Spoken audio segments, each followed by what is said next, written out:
Hey everyone, Chris Stoltz coming at you once again from the MuppetStuff Museum. And today I have a very special guest, my friend Chris O'Connor from the UK, who will be talking to us about his recent traveling adventures to the Great Con-Junction out in LA. Well, I'm going to talk to him about my recent adventures to the Great D23 Muppet Christmas Carol 30th anniversary celebration in New York, which was held the same weekend.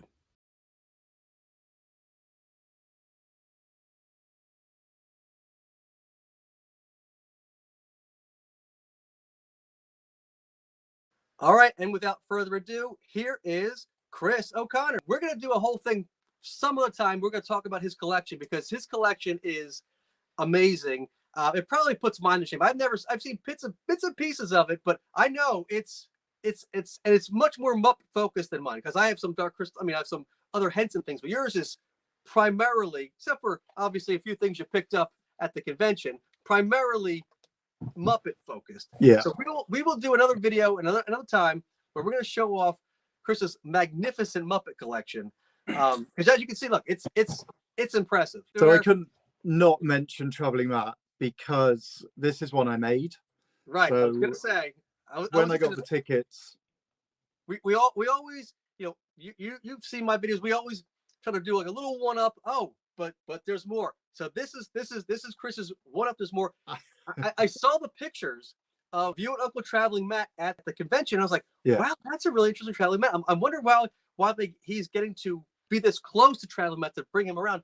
And then when I asked you about it, you're like, no, I made this. So this is a handmade Uncle Traveling Matt. But I will tell everybody here, it's pretty much identical. It looks amazing. So here he is. And when I got the tickets to the convention, I was like, what shall I take? And I've never made any Dark Crystal replicas. I have made Fraggles. And because Tim Clark was going, who built the original, and obviously the Hensons were there that own the property. And there was a little rumor that Dave Goelz might be there, even though he was never announced. And also Kevin Clash, who actually performs in the new series. So he's now his performer, even though Dave Goelz still does the voice. So I thought I'm going to make Traveling Matt and take him. And I'm also traveling from the UK to LA. So I made him in about 6 weeks, I think, before I went. And I shown Tim Clark and I shown Lisa Henson and Cheryl Henson, and they absolutely loved him. And then one of the panel talks, Dave Goelz did actually come to, and he's very COVID sensitive at the moment, so he didn't want to hang around and he didn't meet fans. When the talk ended, I literally made a beeline for the stage with Traveling Matt, and I was like, Dave, and he came over. He stood back a bit and I performed Traveling Matt while Dave Goelz was behind me voicing him. So that was pretty amazing. That's worth the price of admission right there. That is amazing. I mean, and he looks so good. I mean, from the scarf to the jacket, you even got the shoes. Are those like kids' boots you bought? Like they're kids' shoes. Yeah, everything else is made, but no, not boots. That's going a bit too far. But yeah, the rest of it's all made exactly as they do on the show. I mean, that's really, really spectacular. Good, thank you. I mean, so yeah, it was well worth taking him. Did you have a like a pattern? Did you just do it like you took pictures from the show and kind of like figured it out yourself? How did that all come about? Yeah, so I've been making probably about 10 years now. I think the first one I made was using the old Butterick licensed patterns, and I had a go, and that was the very first one. And the head's pretty big, but the rest of it's pretty good. And then it just kind of developed from there. So I sort of tweaked it, and there were various YouTube videos, and there was the unboxing series where they showed Wembley Fraggles' head pattern and stuff like that. Wow, a convincing John. So that's one of the puppets they have on display at the Museum of the Moving Image, and that where Mew is, the top is Convincing John. He's one of my favorites. He's a Jim Henson character that's crazy off the wall. There was a salesman and a series of ads here in the U.S. In the early '80s called Crazy Eddie, and he was out in New York, and he made these crazy commercials where he would like just be like, you gotta come buy my stereo, quick, my prices are insane. Crazy Eddie's smashing prices to smithereens on everything in his humongous inventory. It's Crazy Eddie's greatest clearance sale ever, going on now at all great Crazy Eddie locations with prices that are insane. That must have been so much fun for Henson to perform, because it's just like, let go and just go totally nuts. Yeah, so yeah, I've made a few, and I will probably make more, and I'm hoping to make Cantus at some point. We are like connecting here. I was just like, my vote would be for Cantus. Like, if you can make a Cantus, because he is probably one of my favorite Muppets of all time too. Like, Dr. Teeth and Cantus are like the yin and the yang of each other, right? I guess you could say Dr. Teeth and Rolf are like that too, but like, he's much more cerebral, and it's like, there are no rules, and those are the rules. Those are the rules. And I think that Christmas episode as well is just one of the ones that really sticks in my mind from being a kid, like 7 years old, with the Christmas tree decorated and the excitement of Christmas, and then watching that episode. So, and again, that character was only in a few episodes, like Convincing John, so not many people know of him apart from the fans. I think with the new show, they have Jambalin, and I know it's not supposed to take Cantus's place, even though it kind of does, but I would like to see if, an episode where, Cantus kind of comes through, and maybe he could be voiced by Bill Beretta, because it's like the same kind of Dr. Teeth-esque Rolf voice. You find out that they're cousins or they're brothers or whatever the relationship there is, and then you don't need to see Cantus that much anymore, but just kind of explain, weave those two together. Yeah. Like, who is this guy, and why is he with the minstrels? But they're not called the minstrels; they're called something else, even though they look just like the minstrels. Like, how did this whole thing come about? All right, is there anything else you want to show? I see something. Yeah, so I was just going to quickly show some of the things that I got signed. There's that one there, which was Hallie Stanford and Lisa Henson and Robert Bennett and Pete Brook. And then this poster I took with me. So I'd already had this signed by some people. So I already had Wendy and Brian Froud, and I managed to get Toby Froud on there as well. And Louis Gold had already signed it, and Warwick Brownlow Pike, and Neil Storenberg. So yeah, quite a few on there, which is good. And that was the poster that came with the SFX magazine, which is double-sided. I have a poster like that. I'm not sure if it's that one, but I know I have a Dark Crystal Age of Resistance. But I had Warwick and Cheryl and a couple people sign it, because they did an event at the Museum of Moving Images as well. Okay. I should say that the Museum of the Moving Image still has their Dark Crystal Age of Resistance exhibit as well. So there's the Jim Henson exhibit, and separate to that is the Age of Resistance, and they have a bunch of Gelflings, a bunch of Skeksis. Obviously, they're big characters as it is, and they have them on these giant platforms, so they're like towering above you. It's a sight to see. So next time you're in, the States, you got to come check that thing out. That's a really great exhibit. And also Atlanta. You got to do like a whole trip across the country. New York, Atlanta, and then LA, and you can see all the Henson stuff that's on display. A little bit like your Ghost of Fafnir for Louise. That's the one I took for Kevin Clash to sign. So he also signed Leon, and then I took that with me for Toby Froud.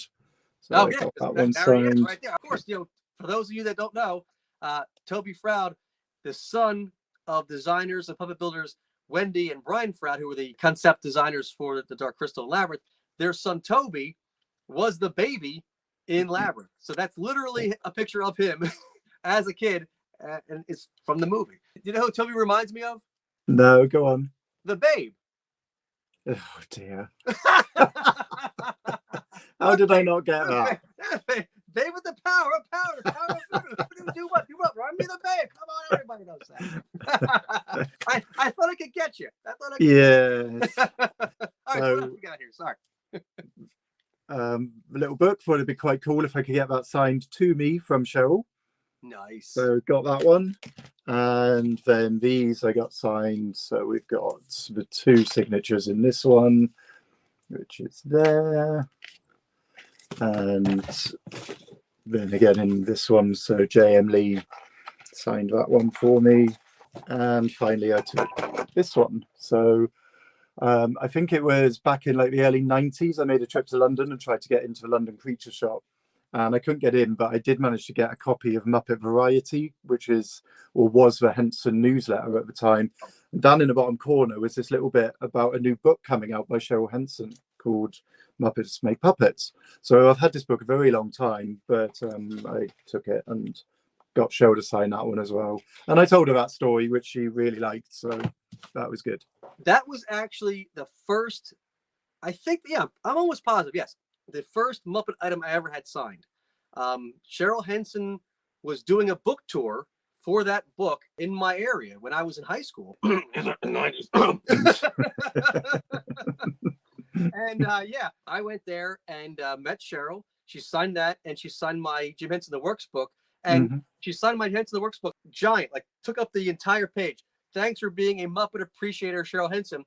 So I seen her a couple of times over the years, but when I brought the book to the MOMI event for the Dark Crystal thing, she was there, and I showed her, I'm like, well, Cheryl, I want to just thank you again for signing this. And and she looked at it, she goes, oh, if I had known you were going to get more people to sign, I would have shrunk it down a little bit. But I'm like, I don't care. It's hilarious. You just, I mean, literally, you John Hancock that thing, like, I'm taking over. So yeah, I think you were first, because otherwise, no one else was going to fit the end. But yeah, the Muppets Make Puppets, I still have mine, like just like you, still with all the eyeballs and the fur, all still complete. They're quite hard to find now with that still attached. Right. Well, because we're crazy people. Yeah, we didn't make the Muppets they asked us to make, or if we did, we used other supplies and didn't ruin the book. Yeah. Everybody else ripped that thing right off. One other thing that Lisa Henson said when I was showing her Traveling Mat, and I obviously had the Fraggle Rock t-shirt, and she was like, do you think there'd be a call for a Fraggle Rock convention? And I was like, yes, definitely. I said, just not in LA, because I've been there. I said, need to go somewhere else. She's like, but we could do that in Calgary in Canada. So it's like, if that happens, that's where it came from. I like that idea. I think that a Fraggle Rock convention, that'd be awesome. And yeah, again, doing it where they filmed it, that'd be amazing. Yeah. But again, my whole thing is, why doesn't the Henson Company just do a freaking Henson convention? Yeah. Like, the whole Henson universe, Dark Crystal panel, Labyrinth panel, Fraggle Rock panel, like the whole thing. Do it all. Like, I love it. That's my thing. There's my suggestion. We'll do the Fraggle Rock panel. We'll get the silly creatures involved. Hen Con. I love it. That's what we got to do. Yeah. That's the impression I got. There were lots of people there were just there because they were fans of Henson in general. And yeah, I think a convention for everything Henson and get a bit of everything, and like you say, all the different people, and have all the different puppets and stuff on display would be really good. The Henson Company doing that on their own would be awesome. But if they really want to get crazy, they could, work with Disney and have like a separate section, or do something where they had, here's and here is this thing you might have heard of. It's called, I don't know, the Muppets. and they're over here. Yeah. They have a nice working relationship, it seemed. Like they worked on Earth to Ned. Unfortunately, I don't think they're going to make that show anymore, but that was great. So they had this relationship that they could easily expand upon. So we'll see. One of these days, we'll see. All right. Yeah. Well, Chris O'Connor, thank you so much for being here. We will do something else and show off your collection, because we didn't even scratch the surface here. This is not even the tippy tip of the iceberg was touched here. Do you have any social media? Is there anything you want to plug? I'm on Facebook. I'm on Twitter. I've got a page called Puppets Co, where I put all the images of the characters that I make. So yeah, go and find it. We will put those links down in the description below so everyone can find you and follow your amazing replicas. That Traveling Mat was spot on. We could put them side to side and be hard to tell the difference. And of course, after we were done, I found one more item Chris sent along as a special gift. It is this vintage 1979 Sweetums Hallmark greeting card that was a UK exclusive. And you know how much I love my UK exclusives. Yes, a UK exclusive Hallmark Sweetums greeting card from 1979. And it is blank inside, so you can put whatever you want in there. So I want to say thank you, Chris, for telling us all about your amazing trip to the Great Con-Junction. Well, that's going to do it for this video. Please be sure to like and subscribe. Follow us on all our social media channels. Leave a comment down below and let me know what your favorite item for this video was, and I'll see you next time from the MuppetStuff Museum.